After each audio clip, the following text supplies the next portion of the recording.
Las cruces Tau que soportarán los focos para la iluminación artística están en la picota una vez que ha comenzado su instalación al restar visibilidad a la fachada de la basílica. Hoy el alcalde ha defendido este proyecto del que dice que ha pasado por todos los cauces legales y de exposición pública y responde así a la asociación Fondenex, que en días pasados denunciaba que no se respeta la Ley de Patrimonio Nacional y Regional. Hoy ponemos en la picota los mástiles cruces de Santa Eulalia.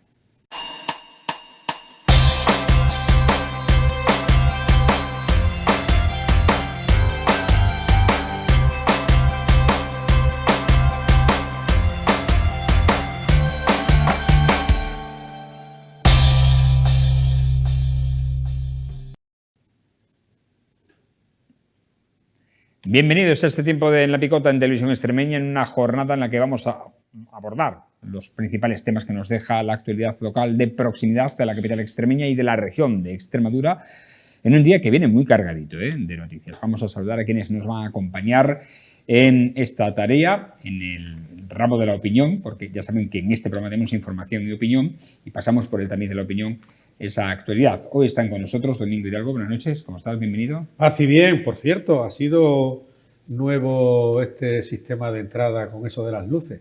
Se ha asemejado al principio, que no había luz, como Antonio Rodríguez tiene a la ciudad, sin luces. ¿Y cuánto poquito esfuerzo puedes hacer, Antonio Rodríguez, en hacer como tú has hecho, director? Darle luz al estudio. Antonio Rodríguez, dale luz a las calles de Mérida, que hay miedo a andar por las calles, Antonio Rodríguez, que los únicos sitios iluminados son donde hay ahora luces de Navidad. Bueno, luces que se ponen por Navidad, porque lo más parecido a las luces de Navidad es solo mera coincidencia, Antonio. Ahora hablaremos de luces precisamente con el tema de la Basílica de Santa Eulalia. Antonio Vélez, ¿cómo está? Buenas noches, bienvenido. Bien, esperando estos días de comienzo de invierno. Por cierto, traes noticias de los senadores de la Puerta de la Villa. Pues sí, me han dicho esta mañana que estaban muy contentos, que agradeciera el programa y consecuentemente también al ayuntamiento, que le ha puesto allí un banco con respaldo, le tiene que poner más, según me han dicho, y estaban muy satisfechos. Los senadores quieren asociarse, son gente con ideas propias, gente con capacidad de pensar, y hombre, está bien que el ayuntamiento se haya acordado de ellos y lo haya puesto, ya arrancado con un banco, hace falta más, pero me transmiten que agradezca a este programa y al ayuntamiento la aptitud de haberle oído con resultados prácticos. Bueno, pues nos agrada si es el primero, haber sido esa correa de transmisión para que le hayan puesto ese banco con... Ojalá con las luces pase lo mismo en la ciudad de Mérida y deje de tener a oscuras Antonio Rodríguez a la ciudad. Pero, Antonio, pon más bancos, hombre, se agradece este primer detalle. Pero que no sea ni el último, ni el segundo, ni el tercero, ni el sexto, sino que por la Puerta de la Villa la gente y la Rambla la gente pueda sentarse. Vamos a los asuntos mayores que nos deja la actualidad. El alcalde de Mérida ha defendido, tal como hemos comentado en el inicio del programa, el proyecto del arquitecto que ha diseñado la nueva plaza de Santa Eulalia y ha respondido a Fondenex que la actuación llevada a cabo en este espacio cumple la normativa vigente en contra de lo que manifestaba esta asociación al hacer una alusión a dos artículos de la Ley de Patrimonio Nacional y Regional por el impacto visual que se produce en el monumento con estas cruces, estos mástiles que van a soportar el alumbrado artístico de la Basílica de Santa Eulalia. Y es un proyecto que ha pasado por el consorcio, que ha tenido exposición pública y que ha cumplido con todos los requisitos legales. ¿Que no le gusta la solución arquitectónica? Mira, a mí sí me gusta. Son cruces Tau, que la explicación es que por la mañana darán una sombra sobre la basílica, sobre una cruz, no son farolas, son proyectores de iluminación artística. Esa basílica, porque es precisamente un elemento BIC, no puede llevar insertado, como hacen en otras ciudades y en otros monumentos, focos en su fachado, en su pared, para iluminar el monumento. Tampoco lo puede llevar en el subsuelo, porque la capacidad que se necesitaría lumínica y el número de proyectores no permitiría iluminarlo adecuadamente. De otro lado, preguntado también por esta casa sobre la fecha de finalización de la obra de esta plaza de Santa Eulalia, el alcalde ha dicho que las excavaciones se han alargado a 11 meses debido en parte a la lentitud en la tramitación de los permisos de excavación por parte de la Junta. está pendiente de la aprobación definitiva de las excavaciones del consorcio. Hay que reseñar que han sido 11 meses de excavaciones arqueológicas. Es decir, cuando se empezó la plaza tenía un periodo de ejecución de la obra y a ese periodo de ejecución de la obra ha habido que añadirle 11 meses. 11 meses de excavaciones, 11 meses de autorizaciones, de modificaciones del proyecto por parte de la Junta de Extremadura. Esto hay que dejarlo bien claro. Cualquier actuación que se hace en la ciudad de Mérida, urbanística, en la que hay alguna excavación arqueológica, necesita una aprobación del consorcio y un informe de la Dirección General de Patrimonio. Por tanto, hay muchas excavaciones arqueológicas que se dilatan en el tiempo porque la Junta de Extremadura tarda en analizar y en enviar sus informes que dependen de esa Dirección General de Patrimonio. Estas declaraciones las ha realizado este miércoles en el acto de presentación de la revista de Santa Eulalia, coincidiendo con el final del año jubilar eulaliense. El presidente de la Asociación Virgen y Mártir Santa Eulalia ha esbozado los contenidos más destacados de esta publicación. Pues desde la asociación se hace un esfuerzo por reunir todas las colaboraciones, investigaciones, opiniones que sobre Santa Eulalia se pueden recoger en un año especialmente importante para nosotros como es el año jubilar eulaliense. La portada queríamos hacer queríamos que la fotografía fuera algo que revelara hechos importantes sucedidos durante el año jubilar. Esta fotografía que ilustra un momento especialmente importante para los que pudimos vivirlos en el anfiteatro romano, que fue la llegada de la imagen de Santa Eulalia al anfiteatro romano.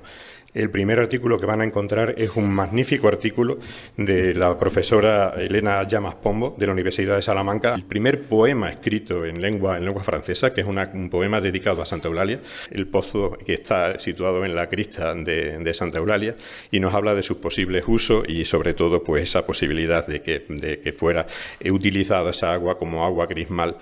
Y quería reconocer también el trabajo del patrocinio de instituciones, tanto públicas como privadas, que han hecho posible que esta edición pues pueda ver la luz, ¿no? Y en ese sentido pues agradecer la colaboración de la Junta de Extremadura, del Ayuntamiento de Mérida y de empresas como la Botica de los Perfumes, Restaurante Chapatapa, Caja Almendralejo, el Grupo Solitium, Rograsa, Stone Festival Music, Televisión Extremeña, Big Mac Tevisa, Parador de Mérida, ICIP, Artes Gráficas Reja, Caja Rural de Extremadura, Autocares Morcillo, Relojería Hora y Oro y Fomento de Construcciones y Contratas.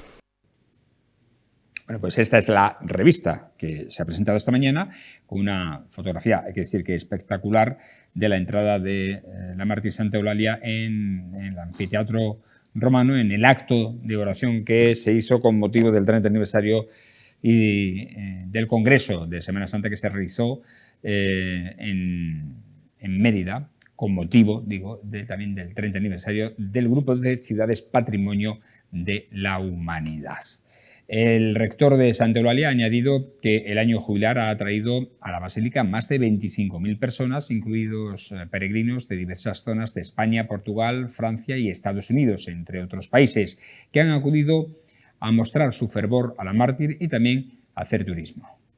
Han venido más de 25.000 personas, entre peregrinaciones de toda la región, peregrinaciones también de todas las regiones de España, de Portugal mucha gente, también de Francia, menos de otros países de Europa y Estados Unidos, pero han venido mucha gente. Por otro lado, la Delegación de Turismo del Consistorio Emeritense ha programado para Navidad varias actividades con el objetivo de poner en valor el rico patrimonio de la ciudad. De esta manera, por ejemplo, los días 7 y 28 de diciembre, a las 12 del mediodía, se han organizado visitas turísticas teatralizadas bajo la denominación de Buscando a Remo.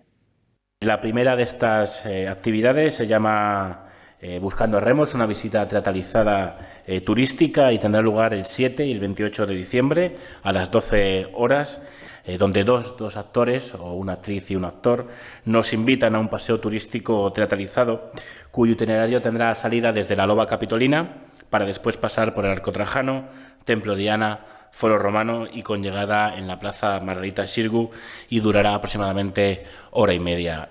Y luego, por último, otra de las actividades a Saturnalia, que tendrá lugar el próximo 15 de diciembre a las 17 horas, de 17 horas a 20-30 horas en el Museo Abierto de Mérida.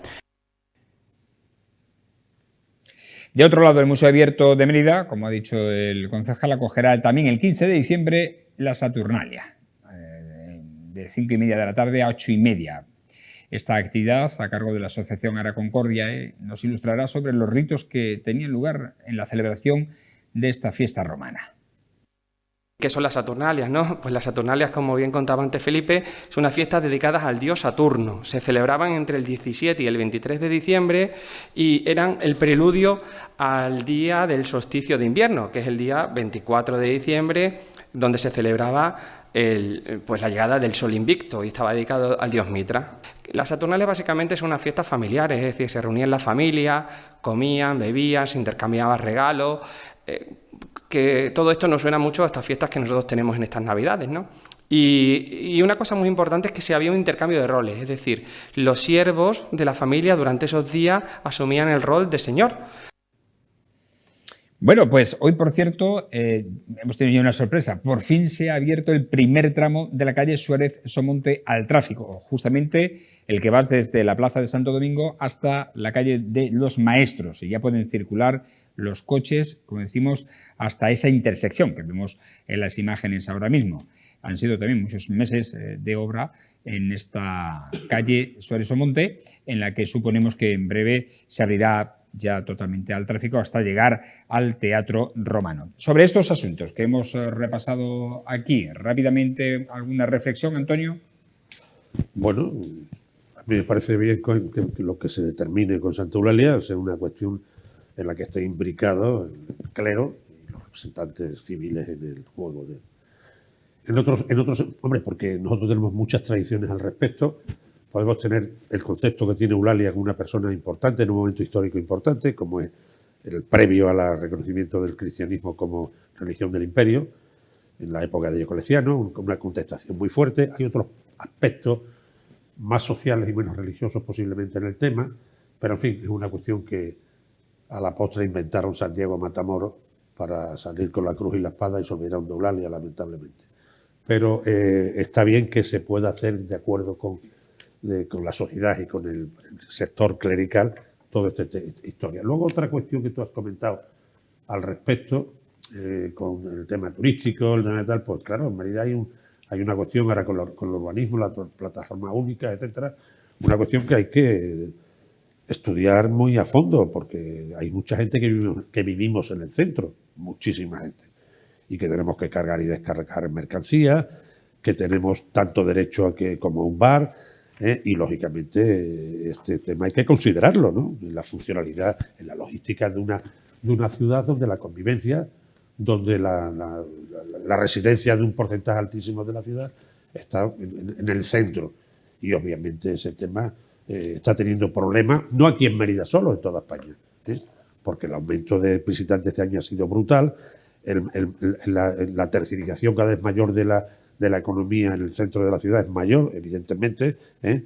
y claro, hay una serie de ayudas que, por ejemplo, determinan un porcentaje en un piso turístico, por ejemplo, de un 25 o 30% de subvenciones a fondo perdido, y no se implica la misma medida en la ayuda a solventar problemas de accesibilidad a los privados, o de incluso de zonas de aparcamiento, de carga y descarga, en zonas centro, en zonas supercentro, donde prácticamente no puedes parar. Lo digo en calle Berzocana, y no hay posibilidad de parar para descargar una mercancía. ¿Entendido? Entonces todos esos temas son partes de la cotidianidad, de la convivencia, y que lógicamente merecen hablar de ellos.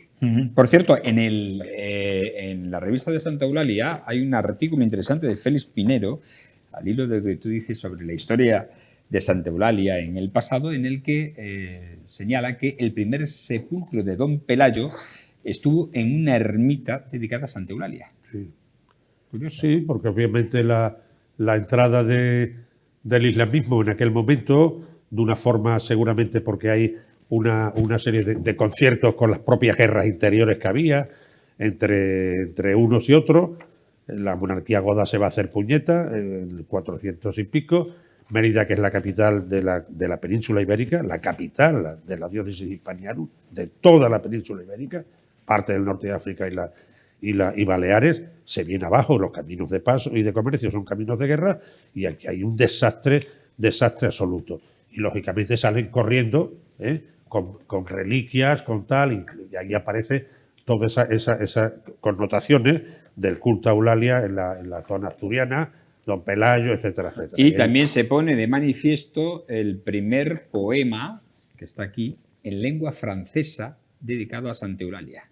Muy bien, porque Eulalia, la bien hablada, una mujer con un valor excepcional desde el punto de vista cultural, divulgativo, social, humanista, tiene una impronta muy poderosa en gran parte del imperio. Y Francia, la Galia, por supuesto. Es decir, ahí hay el primer gran núcleo de peregrinación en aquel momento, en el juego de dos culturas. Una cultura, la cristiana, que se asienta básicamente en el ejército, porque era el estamento más adusto.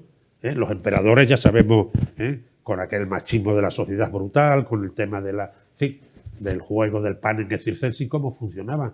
Pero había un estamento que hacía calzadas, que hacía puentes, que era el ejército. Y el ejército arraiga tremendamente el modelo cristiano, que establece un modelo, después de Mitra, muy cercano, muy humano, muy redistributivo, y en consecuencia ese juego que Eulalia representa en una gran medida, transfiere a todo el imperio, y el primer gran lugar de culto es el de Eulalia. Posteriormente, como decías antes, cuando los leoneses vienen a buscar pastos de invierno para sus rebaños de ovinos, y empiezan otra vez el guerreo, siglo XII, siglo XIII, pues automáticamente se rompe el sistema. Y en los últimos siglos de lo que es la reconquista de España por la etnia cristiana, valga la opinión, automáticamente el santo matamoros es Santiago, no es Santa Eulalia. Bueno, sobre lo dicho, Domingo.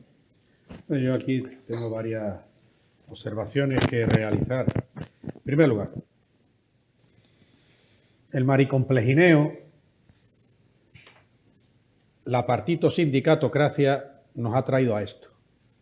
Ahora le llaman cruces a lo que no se parezca mucho que es una cruz. Eso no son cruces, hombre, eso no son cruces, ni tampoco tau, cruz en forma de tau, que va. Una tau es esta. Esto es una tau. A ver cómo se puede ver, director, un poquito. A ver si así.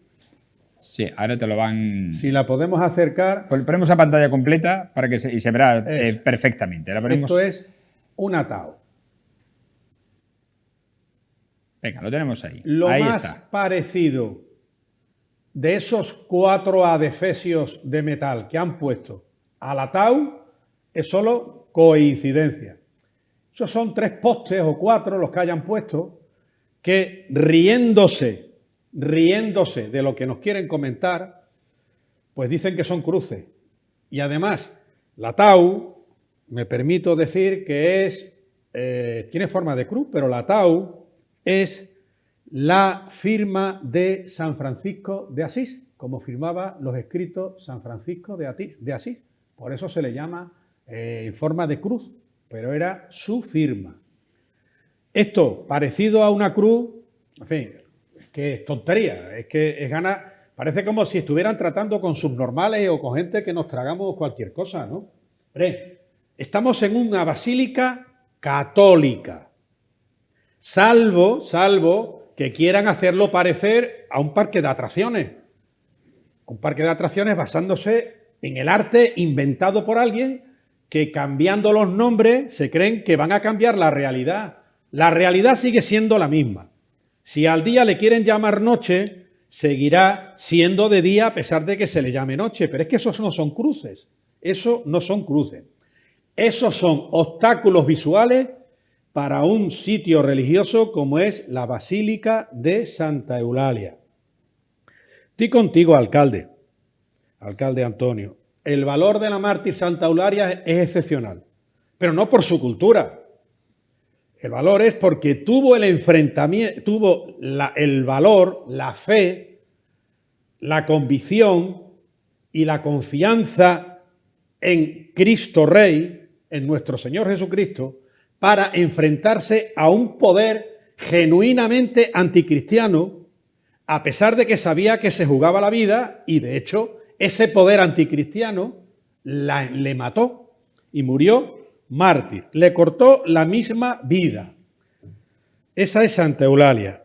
Después, yendo un poquito al tema de lo que Antonio Rodríguez, que por cierto, Antonio, te voy a felicitar. Llevabas en la solapa, en tu rueda de prensa, el escudo de Mérida. Y te felicito. Y no te pongas más el escudo del nuevo orden masónico, del antidemocrático y antidignidad de la persona, que es la Agenda 2030. Vas mucho mejor, Antonio Rodríguez, con el escudo en la solapa del escudo de Mérida, de la capital autonómica y de la ciudad de Mérida. Miremos, una obra, todas las obras se retrasan. Con Antonio Rodríguez la luz nunca llega por las noches, pero todas las obras que está patrocinando las está haciendo con retraso. Siempre se pasan los plazos. Naturalmente, el ayuntamiento nunca tiene culpa, porque las obras que se hicieron en la calle Graciano, las obras que se hicieron en la calle John Lennon, las obras que se hicieron en la calle Suárez Omonte y ahora lo de la plataforma única.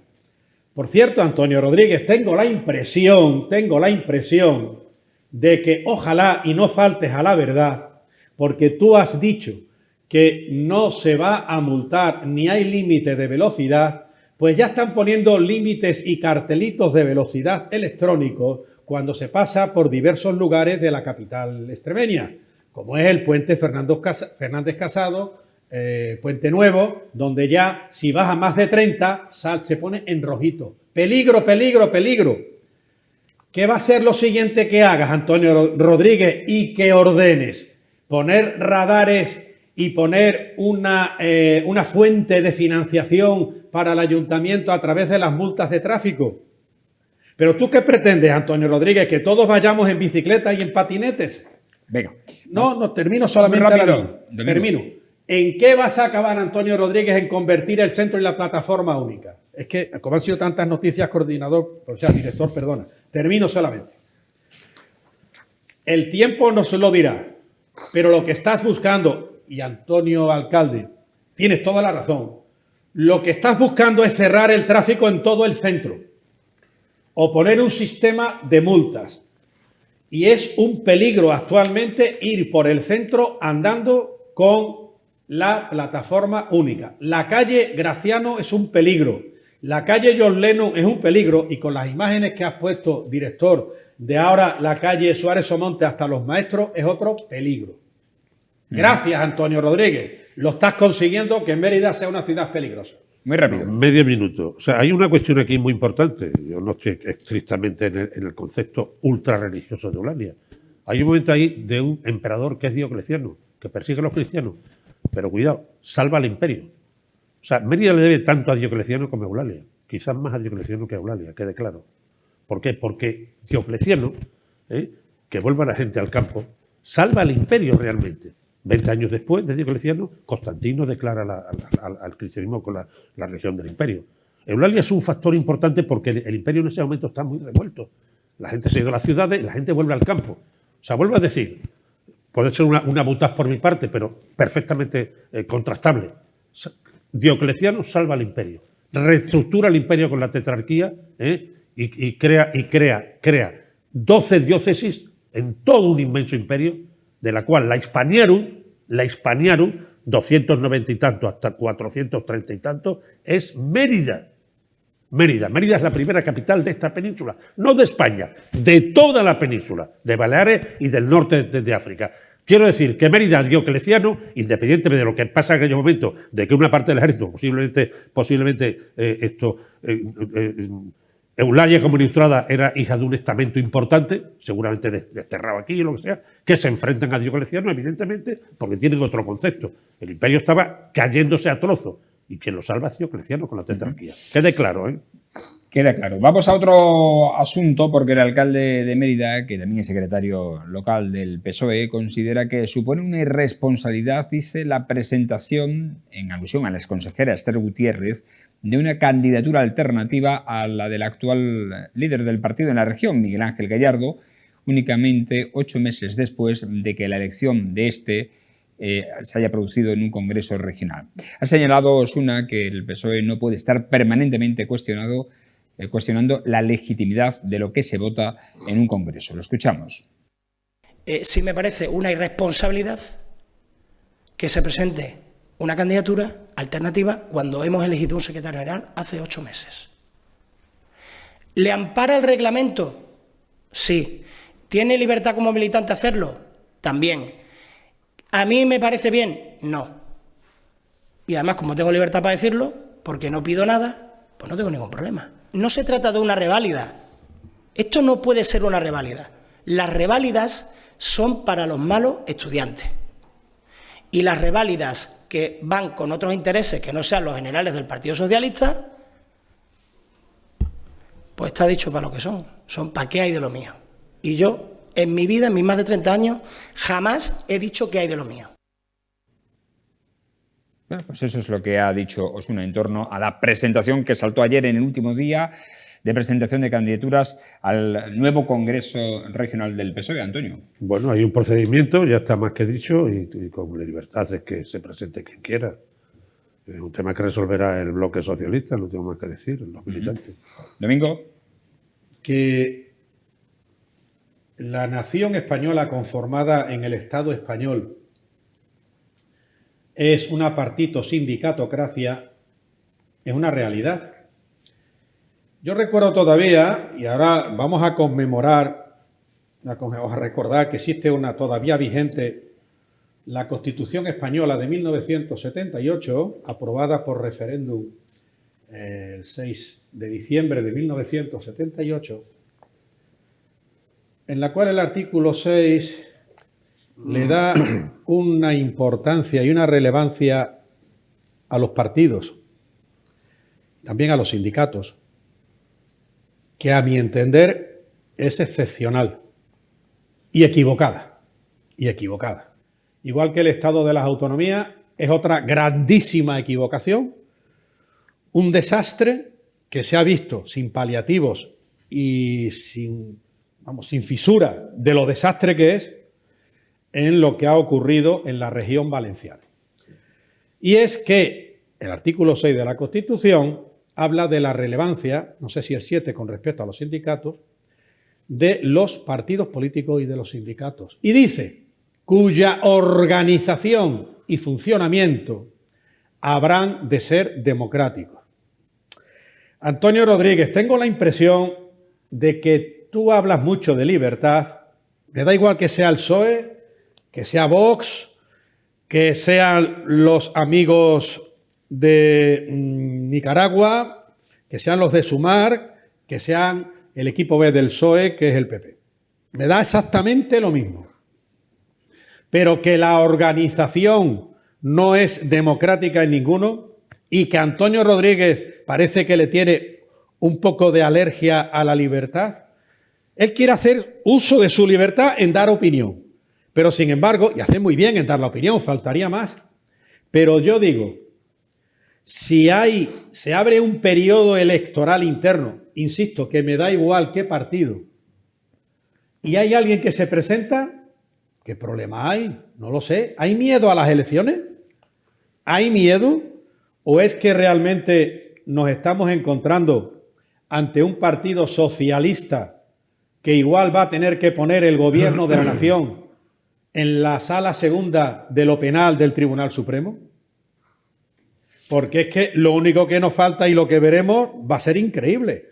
O sea, decir hoy día PSOE, por desgracia, empieza a ser sinónimo a decir corrupción.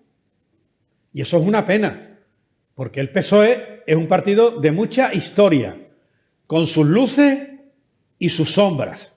Y a lo mejor el PSOE tiene que empezar a pedir perdón por muchas cosas históricas y actuales.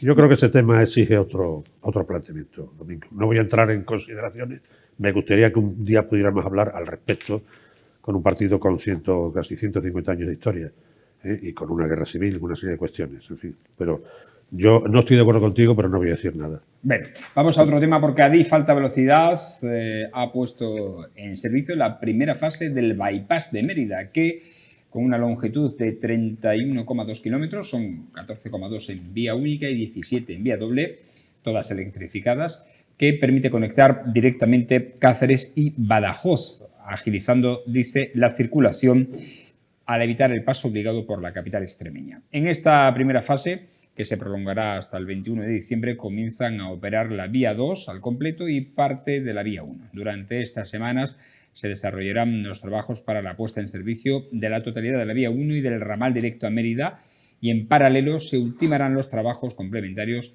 en los sistemas de control, mando y señalización. Una vez concluidas estas operaciones y tras la preceptiva autorización de la Agencia Estatal de Seguridad Ferroviaria, se pondrá en servicio el bypass completo, que aportará, según el administrador de infraestructuras ferroviarias, una mayor flexibilidad y funcionalidad a la línea, con la posibilidad de servicios directos, además de mayor confort para el viajero y una ruta alternativa ante eventuales incidencias. Antonio. Pues esto a mí me parece, lo del bypass me parece una indecencia, políticamente hablando. Explícalo bien, por favor, alcalde, que tú de eso entiendes. Que estamos llevamos ya aquí media hora de programa y, en fin, todo exige una lógica, que hasta aunque el caballero, hablando de estos temas, y yo que soy el alcalde de esta ciudad, entiendo que hay una cuestión muy clara. Mérida es un centro ferroviario. Mérida es un centro ferroviario. Y en el juego del transporte de viajeros es la número 1 con mucha diferencia. Porque toda la zona de Barros, toda la Campiña, zona de Villa de La Serena, en fin, ¿qué piensa de esta historia el señor Gallardo o la señora Guardiola? En fin, esto es un despropósito. Había llegado incluso un diputado cacereño que hablaba de... Esto nos aísla esto, alcalde. Nos aísla esto nos perjudica porque se opia a Mérida, y Mérida es el lugar donde un juego ferroviario tiene un sentido claro, porque es un centro, no es una plataforma logística, es un centro ferroviario, una estación de distribución. O sea, realmente, donde tendrían que estar en ese juego que pretenden copiar con un bypass, supuestamente, que no va a servir para nada, simplemente se podía haber planteado que el eje cabeza en relación con el conjunto es Mérida, no Badajoz, Mérida. Y que vengan los de Badajoz aquí. En una razón muy sencilla, porque aquí hay un gran eje. Esto fue un invento con el tema del supuesto trazado entre Madrid, por esa línea, hacia Lisboa, para buscar un tema de ahorro de tiempo ahí. Pero ese tema no se consigue, por una razón muy sencilla, porque Mérida, desde Mérida controla 3 veces más población que desde Badajoz. ¿Entendido? Eso es así de sencillo. Tienes toda la tierra de Barro, la Campiña, toda la zona de La Serena está aquí. Y hay un eje importante que es el eje Badajoz, Madrid por Ciudad Real, que va a ser el gran eje Lisboa-Valencia, por Brazatorza, Alcázar de San Juan, y se llega a Marsella, se llega desde Almorchón a Córdoba, Almería, etcétera, etcétera, que eso está claro. O sea, aquí el gran problema que hay aquí... Bueno, y porque además es la estación de la región con más viajeros. Con más viajeros, lo he dicho, con más viajeros, con diferencia. ¿Ah, sí? Claro, sí. claro.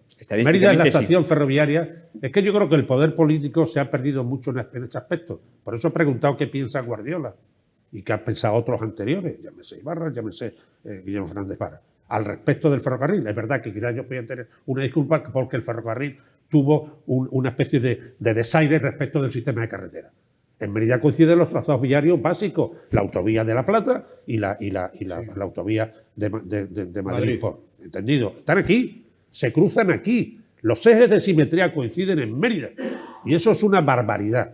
Porque luego hay un eje fundamental que va a seguir yendo a Ciudad Real, a Brazatorta, a Marsella, a Córdoba y Almería por Almorchón, que hay que recuperar esa vía porque sí, y la gente se tiene que echar a la puñetera calle. Alcalde... Y Óscar Puente, perdóname, Óscar Puente tiene que venir a ver estos temas.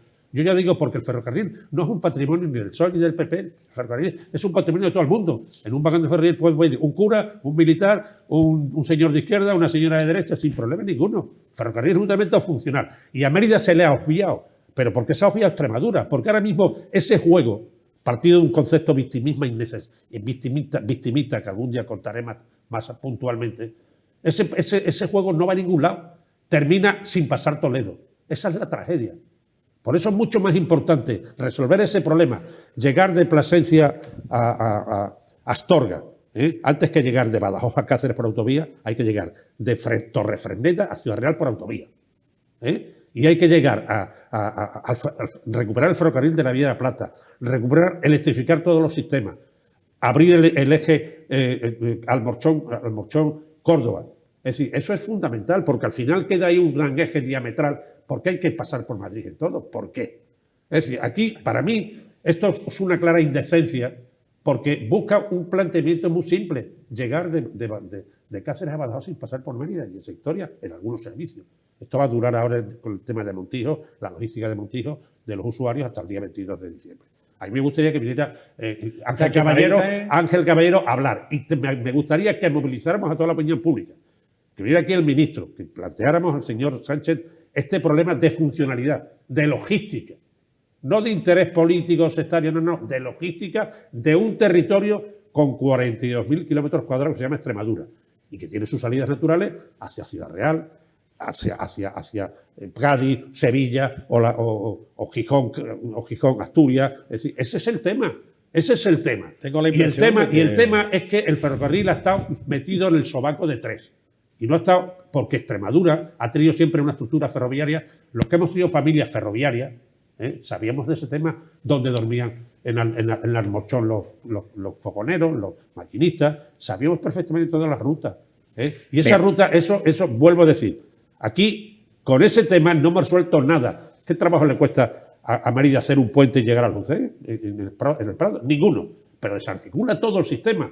Porque aquí viene Villanueva, Don Benito, pasa por aquí, o sea, viene aquí, viene Almendralejo, Villafranca, Zafra, La Campiña, Llerena, todo. Y eso es un juego mal planteado, es un juego que permite en un momento determinado, simplifica un juego de desaire a Mérida. Mérida, como he dicho antes, ha sido la primera capital de esta península entera.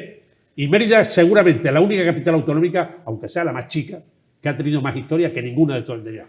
¿Entendido? Quiero decir pero ahora hay que hablar de logística, de funcionalidad, de servicio. Y efectivamente Mérida es imprescindible en ese juego. Ese juego del bypass no sirve para nada, porque había que haber planteado la entrada por Mérida, porque evidentemente se llega a la situación muy clara que las estaciones tienen que estar en los puntos urbanos. Puede haber una modificación, pero evidentemente eso no sirve para nada. No, porque Mérida tiene que entrar en el juego necesariamente, porque por dos razones. Primero, porque es el núcleo ferroviario más importante donde coinciden otros pasos. Segundo, porque es la capital autonómica. Y tercero, porque el juego actual nos queda colgados en Toledo, no pasamos. Y eso nos sirve. Nosotros tenemos que ir a vías, a grandes ejes diametrales. En Lisboa-Valencia, claro. Por Ciudad Real, claro. Porque en Brazaltorta puedes ir a Madrid, a Sevilla, a Perpiñán, a Marsella, al mundo entero. Pero por ahí no vas a ningún lado. Es un juego interno que no vale para nada. Lo dice Antonio Vélez Sánchez. Bueno, seguimos pulsando la opinión. Domingo, sobre este tema del bypass. Tengo la impresión de que el bypass es una traducción a la pata a la llana de reírse de Mérida. Esto es reírse de Mérida. Pero la culpa... ¿Y por qué no se da cuenta la gente de esta historia? La culpa no la tiene, pues la culpa no la tiene ni Badajoz ni Cáceres. Badajoz y Cáceres van a lo suyo y además hacen bien. El problema es que aquí en Mérida estamos ante una sociedad, igual que en el resto de la nación, anestesiada, engañada, donde la mentira impera.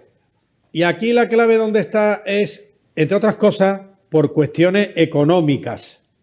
Nos quieren vender que ahora van a poner un ramal.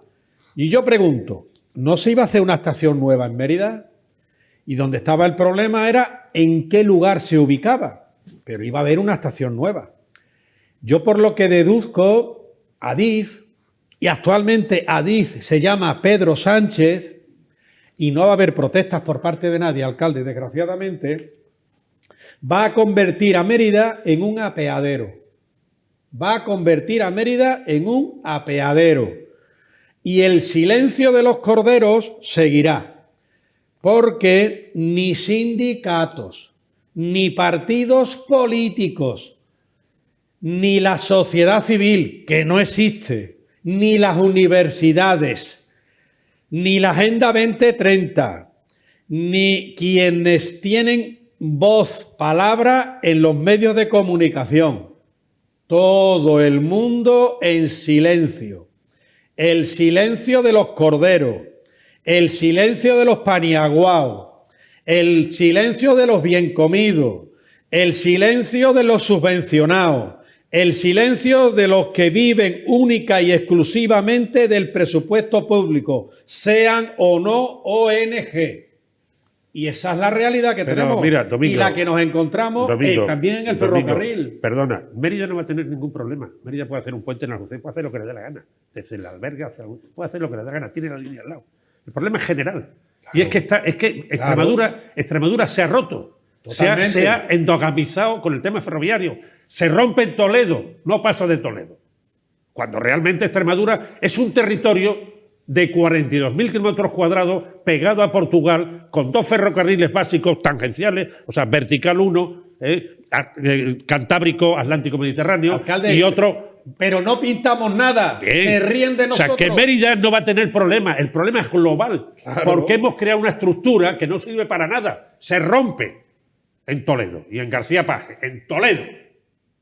Y por le importa 3 leches, porque Toledo tiene 30 servicios todos los días a Madrid. Claro. Le importa 3 puñetas. Es decir, el problema es que hemos hecho algo que no tiene un valor. Esa línea estaba ahí, déjala ahí. Pero hubiera forzado la línea electrificada hasta Brazatortas, con AVE, que se ofreció en su momento, y haber hecho el gran eje Lisboa-Valencia. Y luego enlazar en Almorchón a Córdoba. Y luego, ¿cómo vamos a esperar 40 años la reanudación, la reestructuración, la reconstrucción del tramo Plasencia-Astorga? ¿Eso qué es? Es decir, hemos estado mirando para el Himalaya, pues tendremos que recoger vela y aunque seamos mayores, pegar fuerte en ese tema, porque Extremadura ahora mismo el problema que tiene es que ferroviariamente está aislada. O sea, es que enlazar Badajoz, ¿y qué? No somos nada. El conjunto es que no va a ningún sitio. Y da por Ciudad Real cuando esté terminado todo el juego, que se está haciendo, gracias a que algunos presionamos en su momento. Por cierto. Pero, quiero decir, esto hay que reflexionar muy seriamente. ¿Cómo vamos a esperar 40 años de que se reconstruya el Plasencia-Astorga? ¿Esto qué es? Sea Adif o sea Renfe, para mí el mismo perro, en fin, con distinto collar, ¿sabes? Pero el mismo Yo perro. Te ruego, Fran, que sigamos hablando de este tema sistemáticamente y que tengamos algo aquí. Que toca primero que tienes que traer es el caballero. Alcalde, Ángel nos visitó hace una semana. Algo que toca a Mérida. Algo que toca a Mérida. Con respecto a los pasajeros. Estación de tren de Mérida. No sé si es Adif o Renfe, ya que se me olvida, que me da igual, creo que es Renfe. Señores de Renfe, directivos de Renfe, Antonio Rodríguez, díselo tú, hombre, haz una gestión, siquiera sea una por los ciudadanos de Mérida y por el pueblo de Mérida. Ahora vienen los fríos, igual que cuando viene el calor. Que se permita en el aparcamiento de Renfe un tiempo máximo de 30 minutos sin cobrar nada para las personas que lleven y traigan a viajeros. Un padre a un hijo, un hermano a otro hermano, una madre a quien sea, un hijo a su padre. Segundo, que no se convierta el estar en la estación como acompañante o como persona que viene a esperar a un familiar o a un amigo en una odisea. Tienen cerradas las puertas. A veces ya no te dejan pasar al andén para nada. Y cuando hace frío, pasando frío en la calle. Y no cabe tanta gente. Antonio Rodríguez defiende la estación de Mérida, pero para que sea un uso público, para que los consumidores, usuarios y acompañantes y familiares no estén a la intemperie y no estén pendientes de que venga el guarda de seguridad de turno a echarte la bronca. Un poquito de por favor, Antonio Rodríguez. Bueno, no tenemos tiempo para más. Me gustaría haber hablado de la vivienda, lo abordaremos en la siguiente pregunta porque es interesante e importante. el anuncio de esa empresa pública de la vivienda que ha hecho Pedro Sánchez en el Congreso de Sevilla, el 41 del PSOE. Pero lo abordaremos en la próxima picota, que ya estaremos inmersos en Navidad. Así que no dejaremos. Tranquilo, no, es un tema que no hay que olvidar, esta casa apuesta por el ferrocarril, como tú sabes, y vamos a seguir tratando el ferrocarril aquí en Televisión Extremeña y en este programa de La Picota. Con toda la dignidad, pero con toda la fuerza del mundo. En un tren van curas, militares, izquierda, derecha, lo que sea, todo. Es un ente funcional. Y Extremadura está aislada. Todo lo que se ha vendido no vale para nada. Termina ahí, en un tapón de Toledo. Y Mérida, Extremadura tiene unas redes brutales. La que iba a Madrid por Ciudad Real, que inauguró Isabel II en 1868, la que iba de Almorchón a Córdoba, el Matagallina, eso tenía una estructura, y el Vía de la Plata, coño, perdón. Eso es una salvajada. Nos lo hemos tragado todos. Y ciertos victimismos han ido al sistema. Y la que nos queda por tragar. Señores, no hay tiempo para más. Agradecer, como siempre, a nuestros picoteros su opinión sobre los asuntos que hoy hemos tratado, que han sido muchos. Ha venido la jornada cargadita de noticias de proximidad y de interés, espero, para todos ustedes, los espectadores, que son los que nos ven. Gracias, Domingo, que tengas una buena semana. Paz y bien, muchas gracias. Por cierto, ya nos veremos seguramente después de Navidad, así que feliz Después de Navidad. Nochebuena, ¿quieres decir? Después de Nochebuena, exacto. Vale. Y Antonio Vélez, gracias, que tengas una muy que buena haya semana. buen uso de las zambombas, que Nochebuena se pase a la vieja usanza. Te espero con un villancico Yo canto de Mérida. Un villancico en cualquier momento. Un villancico Tú me de invitas Mérida. un día y te lo canto. Permita usted entonces decir feliz Navidad, ¿no? Sí, sí. Feliz y cristiana Navidad. Pues fenomenal. Ahí está. Gracias, Antonio. Venga, gracias, un abrazo. Domingo. Muy fuerte. A ustedes les esperamos mañana en una nueva edición de La Picota en Televisión Extremeña aquí, donde hablaremos de forma más monográfica sobre el año jubilar de Santa Eulalia, que acaba, como saben, el próximo martes 10 de diciembre. Hasta esa hora entonces y hasta esa cita les esperamos y les rogamos que sean igual de fieles que siempre a Televisión Extremeña y a esta casa. Estamos en la TDT y en nuestros medios digitales, en la web y en las redes sociales. Buenas noches, sean felices.